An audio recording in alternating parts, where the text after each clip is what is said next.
जो वर्तमान समय का डिप्रेशन है वो सिस्टम अगले 24 घंटों में कमजोर होकर वेल मार्क्ड लो प्रेशर में तब्दील हो जाएगा। और जितनी संभावना इस सिस्टम से थी, जिन जगहों पर थी, उन जगहों पर तो असर डाल रहा है, लेकिन कुछ उम्मीद उत्तर प्रदेश और हरियाणा, पंजाब तथा दिल्ली पर भी थी कि शाम और रात से कुछ बादल यहाँ पर पहुँचने शुरू होंगे।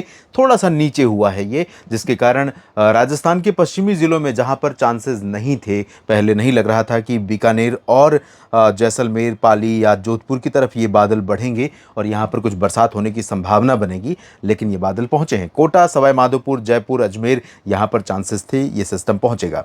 इस समय मानसून की अक्षीय रेखा अनूपगढ़ से इस डिप्रेशन, जो कि मध्य प्रदेश और एडजॉइनिंग छत्तीसगढ़ तथा आसपास के भागों पर पहुंच रहा है और ये कमज़ोर होगा, कम दबाव के क्षेत्र में परिवर्तित हो जाएगा। इस सिस्टम से कनेक्ट होते हुए जमशेदपुर तक एक ट्रफ मानसून की अक्षीय रेखा जो है, जिसे हम कहते हैं, वो ट्रफ झारखंड होते हुए बंगाल की खाड़ी में बनी है। ऑफशोर ट्रफ यानी पश्चिमी घाट पर बनने वाली जो ट्रफ है, वो सूरत से लेकर, गुजरात के सूरत यानी दक्षिणी तटीय क्षेत्रों से लेकर यहाँ पर केरल के उत्तरी तटों तक बनी हुई है। तो कुछ एक्टिविटी पश्चिमी घाट पर केरल, कर्नाटक, गोवा, महाराष्ट्र और गुजरात में दिखाई पड़ रही है। एक WD है उत्तर भारत के पहाड़ों के करीब, लेकिन बहुत सक्रिय नहीं है, सर्कुलेशन के रूप में है। और कई मौसमी सिस्टम सर्कुलेशन के फॉर्म में कई ट्रफ्स बनी हुई हैं, और जिनके कारण बादल आ तो रहे हैं, घुमड़ रहे हैं, लेकिन कुछ जगहों पर ऐसा लग रहा है जैसे कि मानसून सीजन है ही नहीं। गर्मी इस तरह की पड़ रही है, और उन जगहों में शामिल हैं बिहार के कई ज़िले, उत्तर प्रदेश के कई ज़िले, दिल्ली, हरियाणा, पंजाब के क्षेत्र, जहां पर बादल दिखाई तो पड़े हैं बीच बीच में, लेकिन बहुत थोड़ी देर के लिए। ज़्यादातर समय मौसम मुख्यतः साफ और शुष्क और बेहद गर्म रहा है। अगले 24 घंटों के दौरान यानी 27 जुलाई के दौरान इन बादलों का क्या रुख रहेगा, किधर ऊपर की तरफ शिफ्ट होंगे, नीचे की तरफ शिफ्ट होंगे, कमज़ोर हो जाएंगे बादल और बरसात में कमी आएगी या वृद्धि होगी, ये सब कुछ जानेंगे। ये नेशनल वेदर बुलेटिन है, जिसे आप देख रहे हैं मौसम तक यूट्यूब चैनल और मौसम तक फेसबुक पेज पर, और मैं हूँ देवेंद्र त्रिपाठी। आप सभी का बहुत बहुत स्वागत है, और आप सभी से निवेदन करना चाहूँगा शुरुआत में ही, अगर आप मौसम की जानकारी देखना चाहते हैं नियमित तौर पर, तो ज़रूर मुझसे जुड़े रहिए। उसके लिए आप इस चैनल को सब्सक्राइब कर लीजिए, बेल आइकन पर क्लिक कर लीजिए, ताकि अपडेट नोटिफिकेशन का के रूप में आपको मिलता रहे। और कमेंट सेक्शन में इस वीडियो के बारे में अपनी राय, और साथ में इस वीडियो के कमेंट सेक्शन में ये भी लिखिए कि आपके क्षेत्र में मौसम किस तरह का रह रहा है, जो आप लिख रहे हैं, और आपके चलते मुझे बहुत सारी जानकारियां मिल रही हैं देश भर में किस तरह की मौसमी स्थितियां हैं। बीते 24 घंटों में पश्चिमी घाट पर, इंक्लूडिंग मुंबई और महाबलेश्वर में देख रहा हूं लगभग 300 मिलीमीटर के आसपास बरसात हुई है। कल शाम 5:30 से आज शाम 5:30 के बीच में, कल यानी 25 जुलाई की शाम 5:30 से 26 जुलाई की शाम 5:30 के बीच में मुंबई में अच्छी बरसात हुई है। कोंकण, गोवा में अच्छी बरसात हुई है कई जगहों पर, मुंबई सहित। और अब अगले 24 घंटों की बात अगर हम करें, तो यहाँ पर आप देखिए, मुझे संभावना दिखाई पड़ रही थी कि 27 जुलाई से उत्तर भारत के जो पहाड़ी और मैदानी क्षेत्र हैं, और साथ में उत्तर प्रदेश और बिहार के रीजन हैं, यहाँ पर बरसात बढ़ जाएगी। लेकिन ऐसा नहीं हो रहा है, क्योंकि ये सिस्टम फिर से नीचे की तरफ ही जा रहा है। इसके नीचे जाने के बावजूद ऐसा लग रहा था कि बंगाल की खाड़ी की जो नमी है, वो उसका फ्लो हवा के माध्यम से इस रीजन पर बहुत ज़्यादा पेनिट्रेट होगा। भागलपुर, पटना और वाराणसी होते हुए, अयोध्या, लखनऊ होते हुए उत्तर की तरफ पहुंचेगा, उत्तर पश्चिम की तरफ। हवा चल रही है, नमी पहुंच रही है, लेकिन मात्रा उतनी नहीं है जो इंटेंस क्लाउड यानी क्यूमुलोनिम्बस क्लाउड को डेवलप करे, विकसित करे, और जिसके कारण बारिश की गतिविधियां बहुत ज़्यादा रिकॉर्ड की जाएं। तो फिलहाल अभी जो संभावना दिखाई पड़ रही है, उसके अनुसार पूर्वोत्तर भारत के भागों में एंटायर रीजन प्रभावित होगा, और अरुणाचल के पूर्वी क्षेत्रों को छोड़कर बाकी सभी जगहों पर, चाहे अरुणाचल का पश्चिमी हिस्सा हो, असम हो, मेघालय या नागालैंड, मणिपुर, मिजोरम, त्रिपुरा और सिक्किम, उप हिमालयी पश्चिम बंगाल जिसमें सिलीगुड़ी, जलपाईगुड़ी, दार्जिलिंग है, इन पूरे रीजन्स में मध्यम से भारी वर्षा होने की संभावना नजर आ रही है। बिहार के पूर्वी क्षेत्रों में भागलपुर और नवादा, लखीसराय, शेखपुरा समेत इधर कटिहार, जमुई, बांका, अररिया, पूर्णिया, सुपौल समेत किशनगंज और आगे बढ़ेंगे तो दरभंगा से लेकर मधुबनी, शिवहर, चंपारण और सीतामढ़ी, साथ ही साथ सिवान और गोपालगंज के कुछ भागों में, इधर गया, बक्सर, कैमूर और औरंगाबाद, रोहतास के भागों में कुछ जगहों पर बरसात हो सकती है। पटना और वैशाली में भी बादल बनेंगे। ये जो मध्य क्षेत्र देख रहे हैं, यहाँ पर भी कुछ बादल बनेंगे, कुछ चांसेस हो सकते हैं थोड़े बहुत, लेकिन बहुत ज़्यादा प्रोबेबिलिटी अच्छी बरसात की फ़िलहाल यहाँ पर नहीं है। और ये कह सकते हैं कि बहुत ही दुखद पहलू है मानसून सीज़न का, इस साल के मानसून सीज़न का। जिस तरह से हर साल हम देख रहे हैं कि बिहार और उत्तर प्रदेश के पूर्वी ज़िलों पर बरसात में कमी हो रही है और पता नहीं क्यों ये संतुलन, प्रायः मैंने ये देखा है कि मानसून हर साल ऐसा होता था कि लगातार कई बार महाराष्ट्र के विदर्भ में बहुत ज़्यादा बरसात हो रही है, बाकी जगहों पर नहीं हो रही है। जैसे मराठवाड़ा और मध्य महाराष्ट्र के दक्षिणी भागों पर तो होता ये था कि कुछ समय की यहाँ बहुत तेज़ बारिश के बाद मौसम परिवर्तित होता था और मानसून का फोकस केंद्र ये रीजन होते थे, यहाँ पर बरसात कम हो जाती थी, इधर बढ़ जाती थी, तो संतुलन हो जाता था।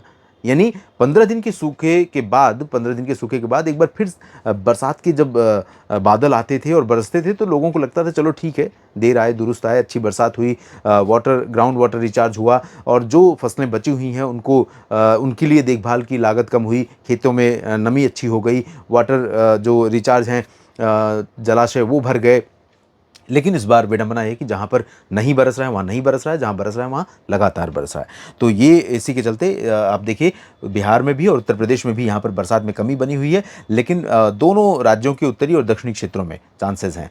तो यहाँ पर कुशीनगर और देवरिया, साथ ही साथ बलिया, आजमगढ़ और हो सकता है कि जौनपुर में भी कुछ बादल पहुँच जाएँ और गोरखपुर में भी बादल बने, महाराजगंज और अम्बेडकर नगर अयोध्या में भी, साथ ही साथ बहराइच और सीतापुर लखीमपुर खीरी समेत झांसी और ललितपुर में भी चांसेस हैं।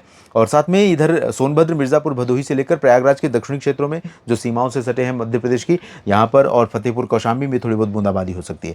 मुख्यतः वाराणसी, गाजीपुर, मऊ, चंदौली और गाजीपुर, साथ ही साथ जौनपुर के ज़्यादातर भागों में, प्रतापगढ़, प्रयागराज के अधिकांश इलाकों पर और हमीरपुर, महोबा, कानपुर नगर, कानपुर देहात, लखनऊ, अयोध्या, अमेठी, रायबरेली, बाराबंकी, इस रीजन में ड्राई वेदर ही संभावित है।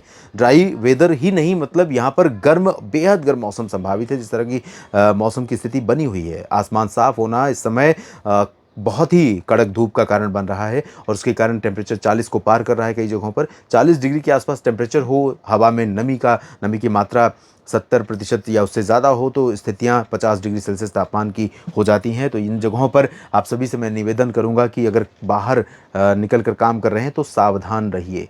इस गर्मी में जो पसीना निकल रहा है वो शरीर को सुखा देता है, तो इसलिए लगातार पानी का सेवन करते रहिए। अगर आप दिन में 3 लीटर पीते हैं तो इस समय काम बाहर करते हुए आपको 6 लीटर 7 लीटर पानी की ज़रूरत पड़ेगी, तभी आपका बॉडी का जो बैलेंस है वो मेंटेन हो पाएगा। ध्यान रखिए, बरसात नहीं हो रही, इससे अपने आप को नुकसान मत होने दीजिए। इधर ललितपुर में बहुत तेज़ बारिश हो सकती है। बरेली, शाहजहाँपुर से लेकर मेरठ, मुरादाबाद, सहारनपुर और बागपत, शामली, बदायूं, बिजनौर, हापुड़, अमरोहा, इन जगहों पर बरसात हो सकती है। बरेली में भी हो सकती है। आगरा, अलीगढ़, मथुरा और बुलंदशहर, गौतम बुद्ध नगर में चांसेस बहुत ज़्यादा नहीं है। उत्तराखंड में अच्छी बरसात हो सकती है। हिमाचल प्रदेश में शिमला में चांसेस बने रहेंगे, जबकि पश्चिमी हिमाचल प्रदेश और जम्मू कश्मीर तथा लद्दाख और गिलगित बाल्तिस्तान में ज़्यादा संभावनाएं नहीं हैं। पंजाब में और हरियाणा के क्षेत्रों में, दिल्ली एनसीआर में, यहाँ पर कुछ बादल आते जाते बन जाएँ। एक झोंका तो बनेगा लगभग 10-11 बजे के आसपास से लेकर के दोपहर के बीच में, जब आपको लगेगा कि बरसात हो सकती है, लेकिन बहुत ज़्यादा चांसेस यहाँ पर दिखाई नहीं दे रहे। तो संभावना बनने के बावजूद हो सकता है कि बरसात ना हो, बादल दिखाई पड़े लेकिन बरसात ना हो। सिमिलरली पश्चिमी राजस्थान में संभावना इसी तरह की रहेगी, चूरू, बीकानेर, गंगानगर, हनुमानगढ़ और जैसलमेर, बाड़मेर, जोधपुर में। लेकिन पूर्वी क्षेत्रों में जयपुर से लेकर सवाई माधोपुर के नीचे का जो हिस्सा है, इन भागों में मध्यम से भारी वर्षा हो सकती है। इसी तरह से मध्य प्रदेश में अच्छी बरसात हो सकती है और मध्य प्रदेश में कई वीडियोज में मैंने देखा कि कुछ मित्र लिख रहे हैं कि मध्य प्रदेश का नाम नहीं लेते, हम बायकॉट करेंगे। अरे प्रभु, मध्य प्रदेश उन राज्यों में से है जहाँ के बारे में मुझे लगता है कि सबसे डिटेल में मैं बात करता हूँ। ज़्यादातर वीडियो में हर ज़िले का नाम लेने का प्रयास करता हूँ। तो मतलब पता नहीं क्या देख रहे हैं आप, कहाँ से देख रहे हैं, ये समझ नहीं आ रहा है। यहाँ पर आप देखिए पूर्वी क्षेत्रों में, दक्षिणी भाग और पश्चिमी क्षेत्रों में भी दक्षिणी भागों पर इंटेंसिटी थोड़ी कम है, लेकिन बारिश पूरे राज्य पर संभावित है। जबलपुर में भी, उमरिया और मांडला बालाघाट में भी, बैतूल, नर्मदापुरम, छिंदवाड़ा, खरगोन, खंडवा और आसपास के रीजन में भी। लेकिन उत्तरी क्षेत्रों में इंटेंसिटी ज़्यादा रहेगी क्योंकि सिस्टम के क्लोज प्रॉक्सिमिटी वाला रीजन है। रीवा, सीधी, सिंगरौली, खजुराहो, सागर, सतना, पन्ना, छतरपुर, मैहर, इन सभी भागों में हल्की से मध्यम के साथ कहीं पर तेज वर्षा हो सकती है। आगे बढ़ेंगे तो ग्वालियर के दक्षिण में गुना, शिवपुरी, श्योपुर, भिंड, मुरैना, दतिया, निवाड़ी और टीकमगढ़, साथ ही नीमच, रतलाम, धार, मंदसौर, उज्जैन, इंदौर, देवास, भोपाल, सागर, सतना, पन्ना, हाँ, इन सभी भागों में मध्यम से भारी वर्षा हो सकती है। गुजरात के पूर्वी रीजन में कई जगहों पर संभावनाएं हैं। सूरत, वलसाड़, नवसारी, डांग, तापी, भरूच में बारिश हो सकती है। उत्तरी रीजन में और साथ में सौराष्ट्र में कई जगहों पर बरसात बढ़ रही है। कच्छ में भी बारिश के आसार दिखाई पड़ रहे हैं। यहाँ पर टेम्परेचर में गिरावट होगी और 2-3 दिनों से जो शुष्क मौसम बना हो उसमें परिवर्तन होगा। मुंबई से लेकर गोवा तक अच्छी बरसात कोंकण गोवा पर जारी रहेगी। मध्य महाराष्ट्र में पुणे और अहिल्यानगर, संभाजीनगर के ऊपर के हिस्सों में बरसात होगी। विदर्भ, मराठवाड़ा और मध्य महाराष्ट्र के दक्षिणी भागों में ड्राई वेदर की संभावनाएं हैं। छत्तीसगढ़ और उड़ीसा में भी बारिश कम हो जाएगी, लेकिन फिर भी यहाँ पर कुछ रिमझिम फुहारें कई जगहों पर दिखाई पड़ सकती हैं। इधर तेलंगाना, आंध्र प्रदेश के तटों और रायलसीमा रीजन, तमिलनाडु और कर्नाटक के आंतरिक रीजन में अधिकांश जगहों पर शुष्क मौसम, गर्म मौसम, परेशान करने वाला मौसम रहेगा। तेज हवाएं चलती रहेंगी, आंशिक तौर पर बादल छाते रहेंगे। कहीं कहीं पर मध्यम बादलों का पैच आ सकता है जो पासिंग शावर या लाइट रेन दे सकता है। वो बेंगलुरु भी हो सकता है, हसन और चित्रदुर्गा, बेल्लारी, गडग या रायचूर, गुलबर्गा हो सकता है। साथ ही साथ अनंतपुर, चित्तूर, कुर्नूल और नेल्लोर हो सकते हैं। इधर वेल्लोर हो सकता है। मदुरई और पम्बन, तंजावुर, कटलूर में संभावनाएं बन सकती हैं। साथ ही साथ कोयंबटूर, सेलम और मदुरई, तिरुचिरापल्ली, त्रिवेंद्रम में भी, कन्याकुमारी में भी संभावनाएं इस तरह की बन सकती हैं। तो बहुत कम चांसेस हैं, लेकिन थोड़ी बहुत बरसात हो सकती है। इस वीडियो में अभी के लिए इतना ही। आप बने रहिए लगातार मौसम तक और न्यूज़ मीडिया मंच पर। जानकारियाँ ठीक लगें तो वीडियो को लाइक और शेयर जरूर कीजिएगा। नमस्कार।